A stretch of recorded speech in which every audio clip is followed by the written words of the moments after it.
They said it was the happiest house on Maple Drive. White picket fence, red door, a mother who baked pies on Sundays, a father who waved at neighbors every morning, and 3 children, all smiles in their family portraits. But behind those smiles was a truth that no one saw, because evil doesn't always look like a monster in the dark.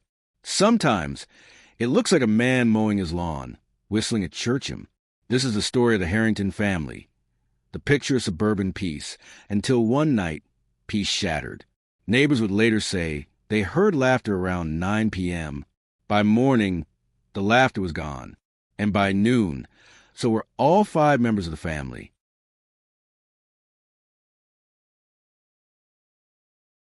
The police called it an unthinkable tragedy, but in this house, the unthinkable had been happening for years. Welcome to Murder Has Two Faces. Episode 2, The Perfect Family, The Hidden Horror.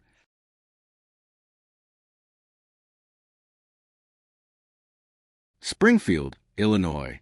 2007, the Harringtons live at the end of Maple Drive, in a 2-story home that could have been pulled straight from a real estate brochure. Michael Harrington was a respected insurance broker, charismatic, church-going, always donating to charity. His wife, Linda, taught piano to local kids. Their 3 children, Abby 11, James 8, and Claire 5, were loved by everyone. From the outside, they looked perfect, but perfection, like glass, hides cracks until it breaks. In 2006, Linda confided in a friend that Michael had changed. He'd grown controlling, obsessive, checking her phone, following her to the store, accusing her of things that never happened. When she mentioned leaving him, he said, "You can leave me, but you'll never leave this house." The friend urged her to go to the police, but she never did. She believed Michael's charm, his community status, would protect him. She was right. When she finally reported him for verbal abuse, officers dismissed it as a marital dispute. A month later, she stopped teaching piano. And then came the night of April 19, 2007. At 9:23 p.m., neighbors heard a loud crash, then silence. At 9:41, Michael's car was seen leaving the driveway. By 10:12, he was on a bridge over Lake Springfield. The next morning, a delivery driver found the house unlocked. Inside, police discovered the unimaginable. Linda and the 3 children were found in their bedrooms. No signs of struggle. All had died from carbon monoxide poisoning. A note on the kitchen counter read, "We'll be together again soon. I promise." Michael's body was pulled from the lake 2 days later, an apparent suicide. The town mourned. The newspapers called it a tragedy of love and despair. But then, details stopped adding up, low static fades in. The autopsy revealed Linda had blunt force trauma inconsistent with carbon monoxide exposure, and one of the children, Abby, had scratches on her arms as if she tried to open a window. There was no sign of gas leakage in the house, but the basement, the cellar, had traces of chloroform.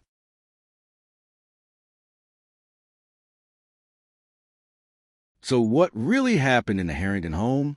2 weeks after the funerals, investigators discovered something odd on Michael's office computer. Hundreds of files labeled Project Sunday.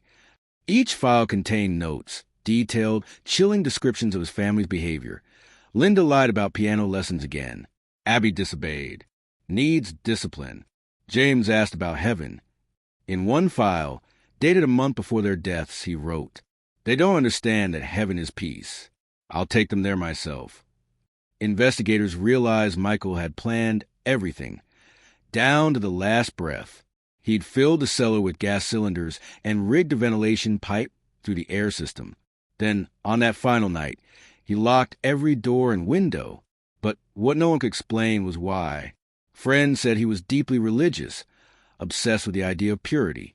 In his mind, the world was corrupt, and his family was too perfect to be tainted by it. He believed ending their lives was saving them. A year later, a retired detective named Paul Grayson revisited the case. He found that the note left on the counter didn't match Michael's handwriting. Forensic analysis confirmed it. It had been written by Linda. Her note wasn't a confession. It was a message.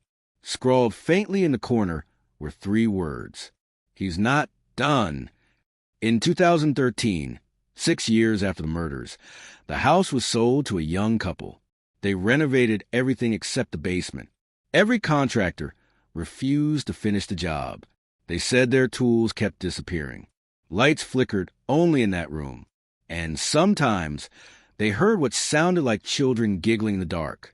During remodeling, they found a hidden crawl space behind the cellar wall. Inside were 3 VHS tapes labeled simply Family. The footage showed Michael filming his wife and children during ordinary days: breakfast, piano lessons, bedtime stories. But in the background, faint whispers were audible, his voice repeating scripture, words about purity, sacrifice, and eternity. On the final tape, Michael stands in front of the camera, smiling. Behind him, his family sleeps. He says, "God told me I could keep them forever. I'll see you on Sunday." Authorities seized the tapes, but they were never released to the public. The Harrington home was demolished in 2015. The lot remains empty. Locals still leave flowers on the fence post every April. On Maple Drive, they still say you can hear piano notes late at night, the same lullaby Lindy used to teach the neighborhood kids. Maybe it's the wind, or maybe it's the sound of peace that was never found. Because behind every perfect smile lies a truth waiting to be seen. And sometimes, the most beautiful homes hide the darkest rooms. Next time, on Murder Has Two Faces, a small-town pastor vanishes after confessing something unholy. A journal surfaces, and what's inside could unravel an entire congregation.